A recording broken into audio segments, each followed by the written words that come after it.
Hi listeners, this is Lori from Her Half of History. It's March, and in the US that means Women's History Month. I'm celebrating with free to everyone bonus episodes every Monday, all month long. I'm also celebrating with a prize drawing where a listener like you will win some free Her Half of History merch. There are 4 ways to get yourself in the drawing. You can 1. Sign up as a supporter on Patreon, any level. 2. If you're already a Patreon supporter, bump up your current support level. This is cool anyway because if you go all the way to the Her Highness level of support, you get ad-free episodes and bonus episodes all in the same feed on your favorite app. 3. Make a one-time donation. Links to do any of those first 3 options are available on the website, herhalfofhistory.com, and also in the show notes of this episode. The 4th way to get in the drawing is give me a rating or review in your favorite podcast app. This last option doesn't send me any way to contact you, so to get in the drawing, you'll also have to email me a screenshot of it at herhalfofhistory@gmail.com. No matter which option you choose, you'll have my undying gratitude for your support. It really does make a difference as I tell the stories of women in history. When you think about businesses that are selling through the roof, like Skims or Allbirds, sure, you think about a great product, a cool brand, and great marketing. But an often overlooked secret is actually the businesses behind the business, making selling and for shoppers buying simple. For millions of businesses, that business is Shopify. It's home of ShopPay, the #1 checkout in the world. You can use it to boost conversions up to 50%, meaning way less carts going abandoned and way more sales going through to checkout. Upgrade your business and get the same checkout Allbirds uses. Sign up for your $1 per month trial period at shopify.com/income, all lowercase. Go to shopify.com/income to upgrade your selling today. Shopify.com/income. Welcome to Her Half of History. My name is Lori. Before I get started, drumroll please. My big announcement is about the 2nd series, which will start on April 8th. For those who thought it ironic that a woman who only wears jeans and t-shirts was talking about fashion, you'll be pleased to know that I am moving on to something I have even less experience with. The 2nd series is on women who seized power. I'll start with an overall look at why these women needed to seize power. That is, why weren't they already in power? Then I'll move on to some biographies of women who said enough about this second-class citizen business and took control. So please tell your friends, the ones who couldn't bring themselves to listen to a podcast about clothes, maybe they'll listen to A Girl's Guide to Staging a Coup. But for today, we are wrapping up What's in the Closet and How Did It Get There? And this is episode 1.8, the Q&A episode. 1,000 thanks to everyone who sent questions, and especially to Lily, who sent several. Question number 1 from Lily. When did athleisure become mainstream? Now here we are getting into territory that I have a problem with. When I was taking modern American history in college, one of my fellow students asked how a particular issue was related to some current news item, and my professor looked at him blankly and said, "I'm a history professor. I don't know anything past 1980. It has been an undisclosed number of years since then, so I'll take it a bit beyond 1980, but athleisure is very recent history. The term athleisure itself only dates from 1979. That's not to say that no sportswear influenced the mainstream earlier. Coco Chanel incorporated ideas from hunting, riding, and boating into her styles. But you'll notice that those sports were hardly mainstream. Those are a wealthy woman's sports. Fitness, as a booming idea, is from the 70s and the 80s. Back in Jane Austen's time, a fine lady's exercise consisted of taking a turn about the room, and you hardly needed a separate outfit for that. When Jane Fonda was slinging her legs all over TV in the 80s, millions of women suddenly needed a leotard. It was also in the 80s that streetwear became a fashion trend, which has not really left us. With companies like Calvin Klein and Tommy Hilfiger putting streetwear on the runway, it was now mainstream. More recently, Lululemon brought yoga pants into non-yoga settings, and even Chanel has put sneakers on the runway. The assumption is that our grandmothers who got dressed up in gloves and fancy hats to go downtown would be scandalized, and they probably would have been. But in a strange way, athleisure really is a continuation of what clothes have always been about, which is status. If the idea is to suggest that you are on your way to the gym, you have to be someone who can afford a gym membership and has time to go. Being fit, health conscious, and toting your overpriced water bottle is a social signal in our modern world. It reminds me of a meme I saw years ago that said, "I don't always go to the gym, but when I do, I make sure to tell Facebook." Jen asks, "Why didn't you cover the kimono?" Well, let's fix that. The reason I left it out in the first place is because unlike the sari, the kimono really has given way to more modern clothing. If you walk down the average Japanese street, the women aren't wearing kimonos. In fact, I ran across multiple authors trying, and mostly failing, to explain why the sari hasn't gone the way of the kimono and speculating about whether it ever will. But they are still worn at weddings, festivals, ceremonies, and of course, by tourists. So here's a brief summary. The kimono dates back to the Heian period of Japan, which is 794 to 1192 Common Era. Their defining characteristics were straight cuts of a fabric sewn together.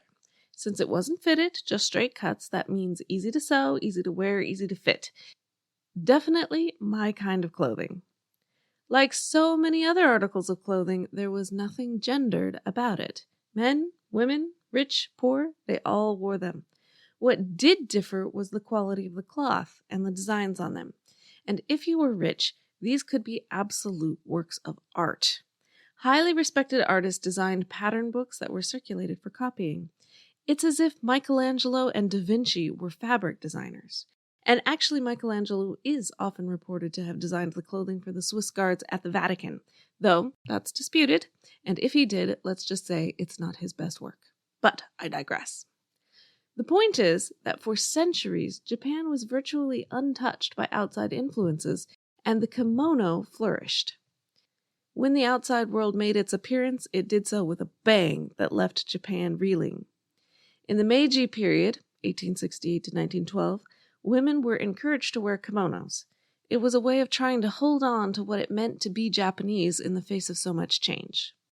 Men, on the other hand, were encouraged to do just the opposite. Western clothes, Western progress, beat the West at their own game. It is a not unfamiliar story of having women focus as the bastions of culture and tradition. By the end of World War II, kimonos started to go out of fashion for women as well. Western casual clothing was ubiquitous, and Japan was very focused on progress and moving forward. And they've been very successful at that. So for the past 50 to 70 years, it's been more common for Japanese women not to wear kimonos, but it would be wrong to say that they never wear them. They certainly do wear them for special occasions. Veronica asks, why didn't you talk more about the corset, especially in the ridiculous fashion episode? Good question. 2 reasons. One is that the corset is so ridiculous that a lot of people already know about it. And the other is that I am saving it for a future series on reshaping the female body. One that would talk about the corset, Chinese foot binding, head shaping, etc. Miriam wants to know why pink is for girls and blue is for boys. This trend is pretty recent on the scale of world history. The fact is that babies of past eras mostly wore whatever was on hand, and what was on hand was mostly white. Sure, it got dirty, but it could also be bleached. Plus, color dyes were often expensive and washed out anyway because they weren't color fast. And remember that you spent 9 months pregnant without any idea whether you were having a boy or a girl. So if you were going to get things ready, the color had to work either way. White was the way to go until synthetic dyes were developed in the mid to late 19th century. It wasn't until the beginning of the 20th century that we start seeing distinctions in colors for babies. Predictably, it was an idea invented by department stores. Because if they can convince you that child number 2 can't possibly wear the same baby clothes as child number 1, then you'll have to buy new ones. And if you can believe it, the pink was for the boys, blue was for girls. Why? Well, and I quote, "Pink, being a more decided and stronger color, is more suitable for the boy, while blue, which is more delicate and dainty, is prettier for the girl." Elsewhere, this is backed up with the irrefutable mythological proof that pink is related to red, which is the color of war, and Ares, the god of war, while blue was the color of Venus. and the Virgin Mary, for that matter, as well. The colors didn't get flipped until around the Second World War, with the baby boomers being the first generation to get assigned pink for girls and blue for boys. What I haven't been able to discover is why the flip. None of my sources have provided any explanation, mythological or otherwise. Of course, having grown up with the expectation that pink is for girls, many boys and men continue to avoid it later in life. At the same time, blue is an extremely popular choice for girls and women. So at this point, who's getting the last laugh? Men really do have a much more limited range of clothing choices than women, poor things. Whether it's a movie night or just midday, Skinny Pop is a salty snack that keeps on giving. Made with just 3 simple ingredients for an irresistibly delicious taste and a large serving size that lasts. Deliciously popped, perfectly salted. Skinny Pop, popular for a reason. Shop Skinny Pop now. This episode is brought to you by Redfin. You're listening to a podcast, which means you're probably multitasking. Maybe even scrolling home listings on Redfin, saving homes without expecting to get them. But Redfin isn't just built for endless browsing. It's built to help you find and own a home. With agents who close twice as many deals, when you find the one, you've got a real shot at getting it. Get started at redfin.com. Own the dream. Lily asked, how did women express themselves through their clothing during eras with heavy fashion and social constraints? Or did they express themselves? The answer to this is a definite yes. But how exactly they express themselves depends on which time and culture we are talking about. As I was digging into this, I also ran into the issue of what do we call heavy constraints? For example, many Westerners would call the hijab a heavy constraint, right? No showing your hair? That's a tough requirement for women who want to use their hair to express themselves. But women in hijabs are constantly expressing themselves in other ways. Hijabs can be in different colors, they can be different fabrics, they can be tied in different ways. So what might seem repressive to some really opens up some other ways of expressing yourself. In the English-speaking world, some of the most repressive dress rules for women were the ones surrounding Victorian mourning. I touched on this last week, but here's some more detail. To put it bluntly, Victorians had an unhealthy obsession with death and all its ramifications. Fashion-wise, men often got off with just a black armband, but women were expected to wear all black for quite a while, depending on how closely related the deceased person was. And not just black, but dull black. Bombazine and crepe were chosen as the designated fabrics specifically because they were unattractive. Jewelry had to be made of jet. The ribbon used for trimming was called love ribbon, without any pattern but stripes. And then, as time goes on, it becomes acceptable to move into gray or lavender, maybe with some white ornaments. Many women hated mourning rules, partly because of the expense.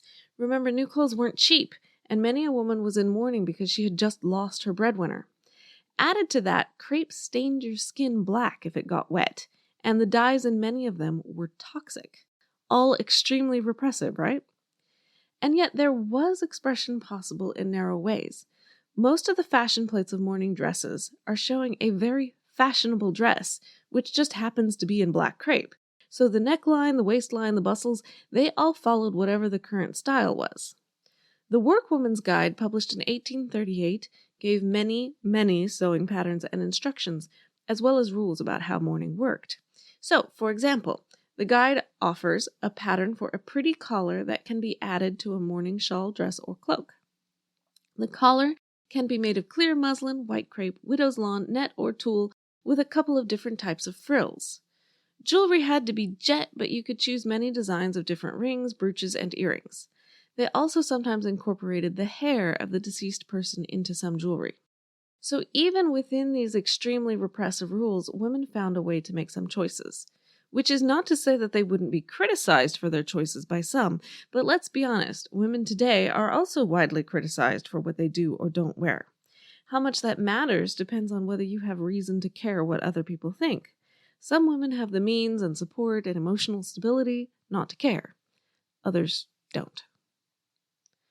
I will also say, just as a final thought on this, that our modern concept of self-expression, being authentic, being true to yourself, and all that guff is not necessarily a given throughout history. In many, perhaps most cultures, there wasn't so much individualism, and the message these women might want to express is, I fit in. And that's another reason why their clothes might look very much the same to us. Lily also asks, when did designer brands start to emerge? What impact did that have? Okay, this is an interesting question because throughout history, most clothing has been handmade by the wearer or possibly a family member or servant or slave. So brand wasn't really a thing. If you were wealthy enough, you could afford to pay someone to make your clothes. It's not exactly a brand, but there were famous dressmakers, the ones all the women wanted to go to if only they could afford it. For example, in Washington, D.C. in the 1850s and 60s, the dressmaker was Elizabeth Keckley, an African-American woman who had purchased her own freedom. Among her clients was Mary Todd Lincoln, who needed something fancy for the inauguration. Twice. A brand, as we know it, can't really exist on a big scale until there is ready-to-wear clothing affordable for the masses. One of the earliest examples of ready-to-wear clothing was in the War of 1812 when the U.S. government made ready-to-wear uniforms for its soldiers. Over the next century, department stores bloomed, and many men could find the majority of their clothes there. Women's clothes were very much more fitted, which makes ready-to-wear clothes difficult, as any woman who has ever tried to buy a pair of jeans knows perfectly well. Some of us just throw up our hands in despair and wear ill-fitting clothes. In the early 20th century, women's styles changed enough that it was possible to do ready-to-wear clothing for women, offered at department stores. But these weren't the super chic, expensive styles. Chanel opened her first shop in 1910, but she was selling hats. Clothes were added later. Christian Dior was first employed as a designer in 1937. Both Chanel and Dior were making bespoke clothing at this point, not ready to wear, which meant it was beyond the dreams of most women. Department stores sold knockoffs at a fraction of the price. Yves Saint Laurent was the first haute couture designer to open a ready-to-wear line in 1966, and others quickly jumped on the commercial bandwagon. So while the brands definitely influenced what women were wearing well before that, it is at that point that designer brands became a major player for most women. There is simply no denying that the majority of us can't or won't pay for bespoke clothing. Instead, we'll wander around the clothing store wondering why the so-called standard sizes aren't actually standardized. Incidentally, the first attempt to standardize those sizes was made by the Roosevelt administration during the Depression. I'd say they still have some work to do. One interesting side effect of the cheap, mass-produced, branded clothing is that people buy far more clothes. Fashions change more than they used to, simply because buying something new on a whim is a possibility for so many more people. So there are more designers, more ideas, more competition, but also more market. That's good for self-expression, good for the designers, but less good for the environment. Only the oil industry is a bigger polluter than the fashion industry. Obviously, more could be said about all of these questions, but that is where we are going to call it quits for today. Many thanks again for all who asked questions, left reviews or comments, and followed me on Facebook or Twitter. It really does make a difference to a new podcast. Remember that next week is off, but I hope you'll tune back in 2 weeks for the series Women Who Seized Power. Thanks.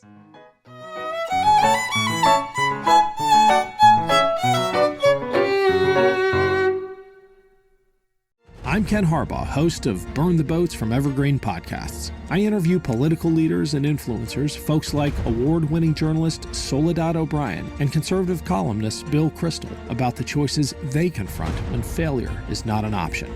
I won't agree with everyone I talk to, but I respect anyone who believes in something enough to risk everything for it. Because history belongs to those willing to burn the boats. Episodes are out every other week wherever you get your podcasts.